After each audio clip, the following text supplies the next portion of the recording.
Well, hello and welcome to Teaching the Scriptures from Moody Bible Distance Learning. This is your fearless leader, Professor Jefferson, and I want to welcome you to week 3. So we're rolling right along. Last week was sort of a lighter week. You didn't have a lot due, but you were engaged on the discussion boards, and I really appreciated that. So moving on to week 3, now you have your learner characteristic worksheet that will be due.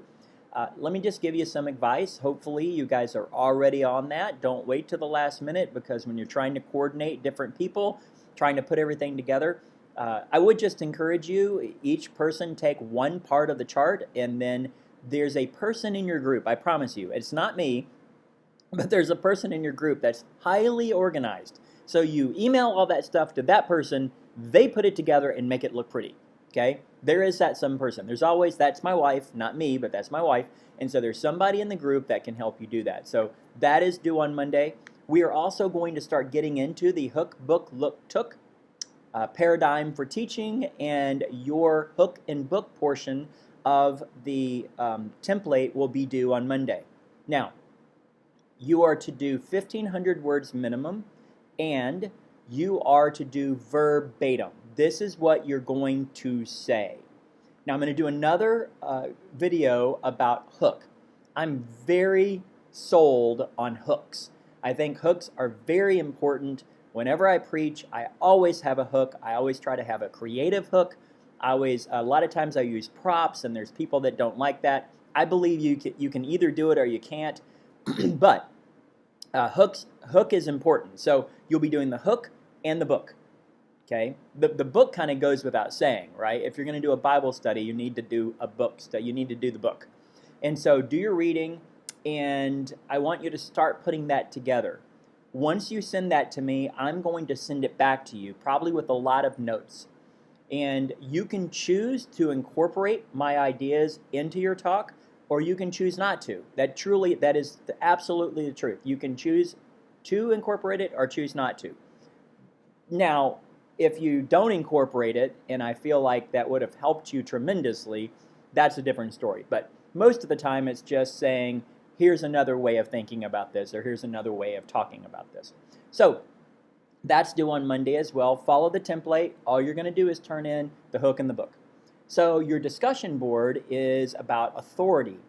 And you're going to tell us about a time where you saw a teacher teach with authority, or a time when you saw a teacher that really just didn't have much authority.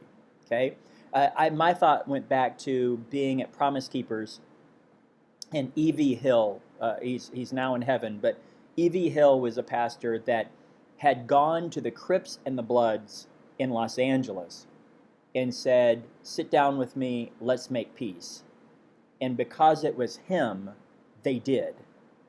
So when he walked up on the stage, he was an older man, and he wasn't really loud, or he walked up on the stage, I just felt there was tremendous authority there.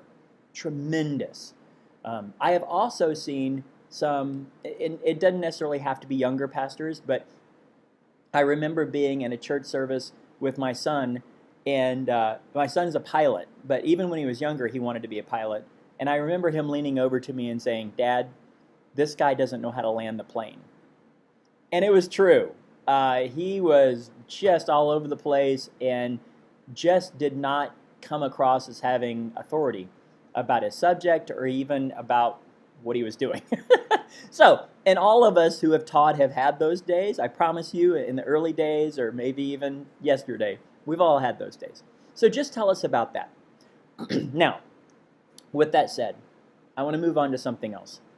And I want to encourage you.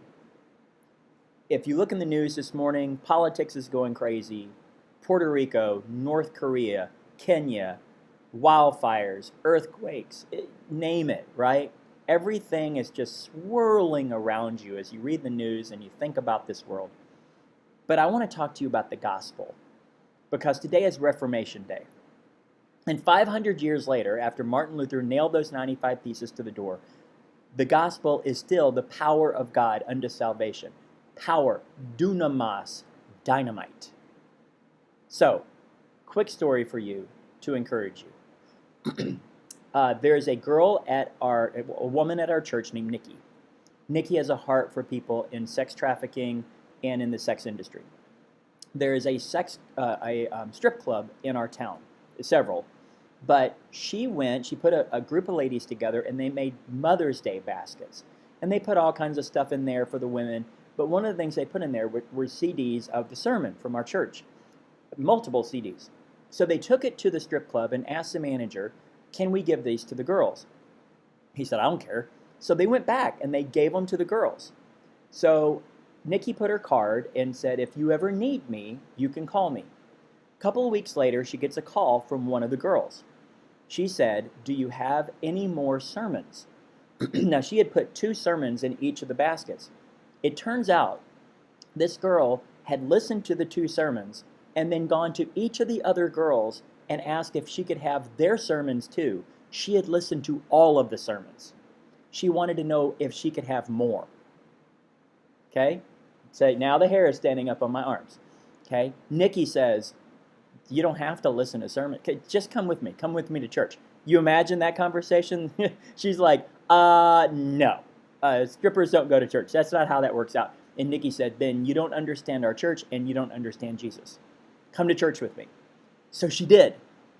Long story short, she gets radically saved, okay, and then wants to get baptized. She goes back to the strip club and she invites all of her friends at the strip club to come see her get baptized. Most of them come. We have an entire row of strippers sitting in church watching this girl get baptized. Keep fast forwarding. The manager, that was her boyfriend. He gets saved too. They're both saved. They both come out of that. And the reason I know this whole story is because they were actually on the stage being commissioned to have a ministry reaching back into the strip clubs and pulling girls out like her. Yes!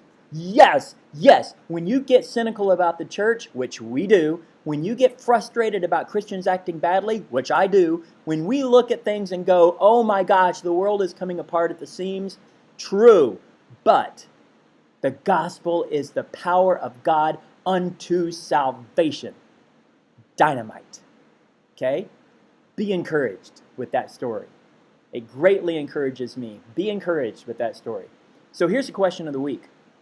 You got a story like that in your church that you know about, that you've heard about, that a person that you know? Maybe it's you. Maybe it's you. So email me and tell me that. That's the question of the week. If you have any questions, comments, or criticisms, or prayer requests, please let me know.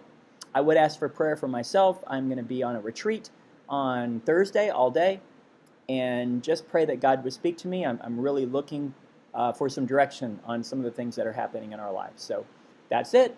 Onward and upwards.